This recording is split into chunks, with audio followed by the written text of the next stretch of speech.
Okay, what we're gonna make tonight is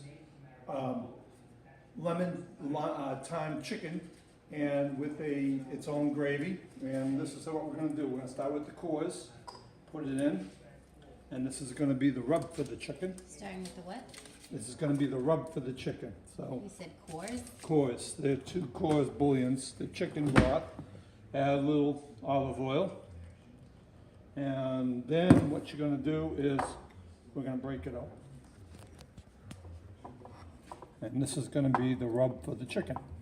So you basically have chicken bouillon and olive oil. Well, it's not a bouillon, it's cores. It's a little different than bouillon. Spell it. K-N-O-R-R.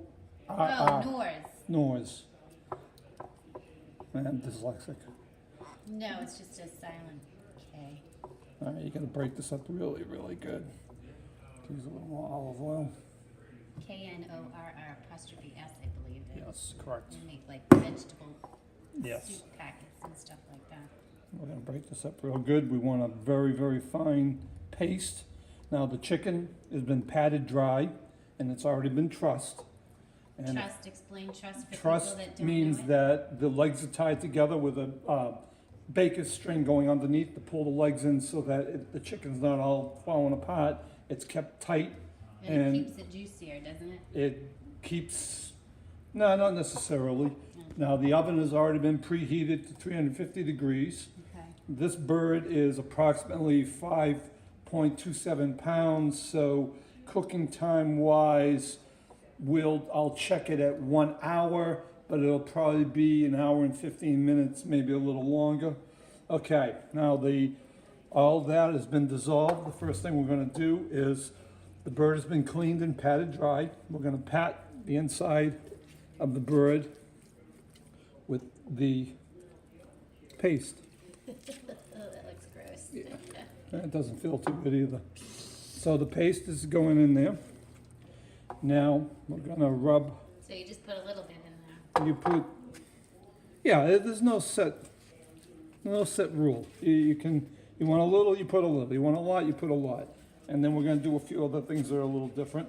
Like I said, the main thing is to know that the chicken has been patted dry. You don't want it wet and juicy and soggy the way it comes out of the packages. This happens to be an organic Purdue bird. And that's pretty much about it. Next thing we're gonna put in, thyme, a whole lemon. The reason for this is that what it will do is the lime, with the lemon being inside it, it's going to slow down the cooking. Oh, you're not even cutting it up. No, the cooking, the lemon goes inside to slow down the bird, because when you, like with a turkey at Thanksgiving, when you stuff the bird, what it does is it slows down the cooking, so it makes it cook from the outside in, not from the inside out. Okay, now, next thing, pan on, hot, olive oil in. And the bird we're gonna sear in the pan. You want a healthy dose.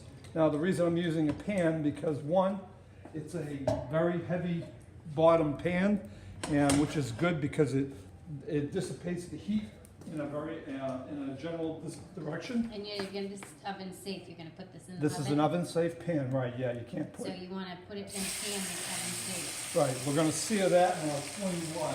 The reason you sear the bottom of the bird is, believe it or not, that searing, the pieces that are left on the bottom of the pan are gonna make a beautiful sauce. So that's searing right now, and because we've got the good stuff here, the giblets, lung, kidneys and all that, we're gonna put that in the pan, get a nice little sear going on that, and that is all gonna contribute to a fantastic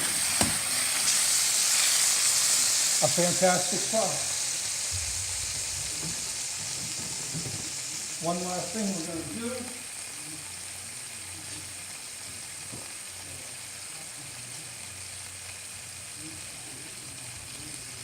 is that this is going to go into the oven in about another 30 seconds or so. We're going to take a whole gallon. So do you only see the bottom of the chicken, or Only you to the gonna, bottom, because when the so you're not gonna be flipping it? Nope, you don't have to, and I'll tell you why. What are you doing with the chicken, garlic? now the garlic, this is all personal preference. I happen to like garlic, and I know you do too. We're gonna put the garlic in there for additional flavoring. So you're not even peeling it? You Not just even run- peeling it, Crack garlic it cut open in and half. throw it in there. Cut in half, all in. So now that we know that we have got, you can see, not quite there yet, and needs a little more sear time. You're gonna want a GBD, golden brown delicious. So you want that to move around. The reason you don't have to saute the rest, is treat the rest of the chicken is because when it's in the oven, the skin is gonna crisp up. Right. And you can cut it there because one last thing we gotta do. Hold on.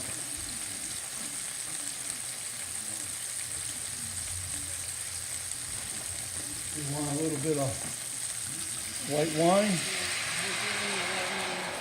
Let that cook up.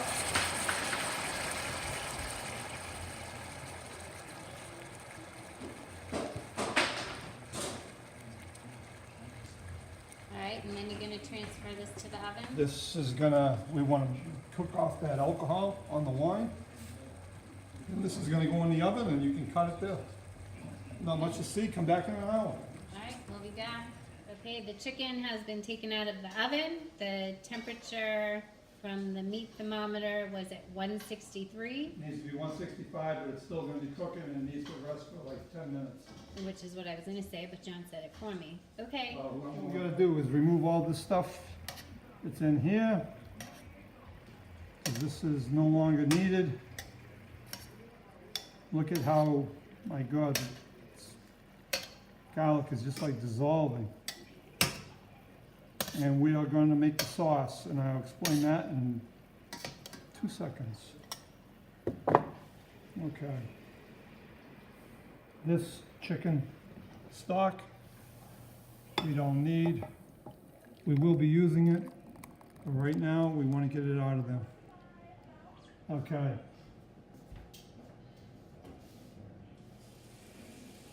he's rinsing the A pan. little bit of water? A No, little not bit of rinsing it. water. He's Oh, not to rinsing create it. gravy. Now we're gonna use another packet Of Norse of Norris. chicken One bouillon. should be enough, but we'll see. Do you wanna show him the package, John? I will in a second. And we're gonna break that up.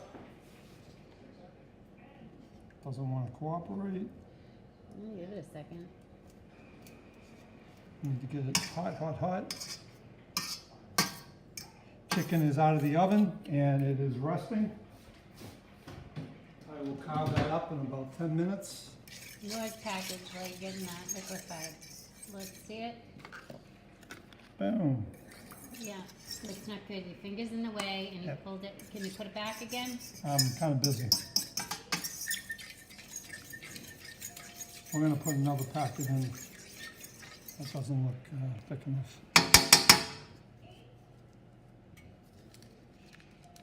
Potatoes are done, cooked in the pan, ready to roll.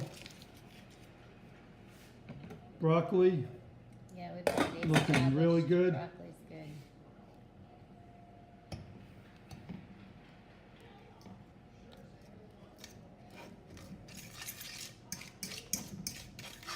we need to get that up to a boil to get all those little crumbs and bits off the bottom of the pan.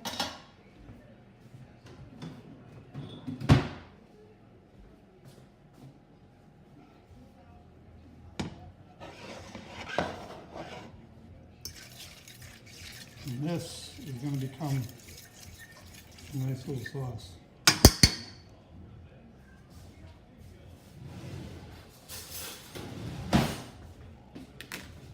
There we go, starting to boil. We're going to reduce this down, maybe about half of what you see there.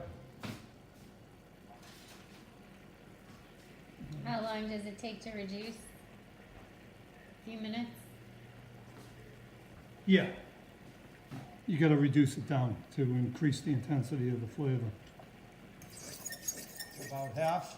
I'm gonna add in the rest of the chicken that we took out.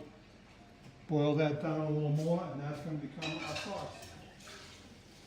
That's gonna need about 5-6 minutes. We'll get the chunks out of here in a little bit, and that should be tasting pretty good. It's almost there. It's gonna reduce a little more, and we're gonna put parsley in, because parsley and chicken love each other. More than some of us. More than you know.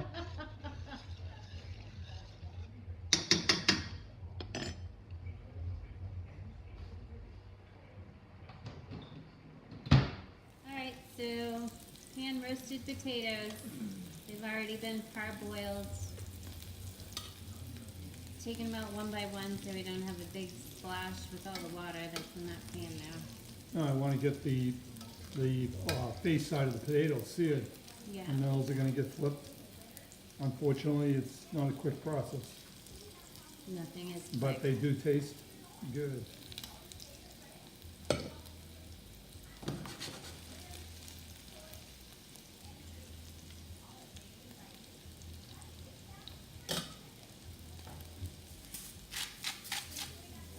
Lots of salt. Salt and pepper.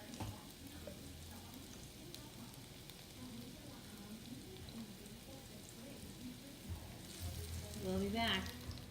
Okay, the sauce has been poured over the chicken. We have some broccoli and some pan-seared potatoes and some bread coming. And that's it for tonight. Thanks.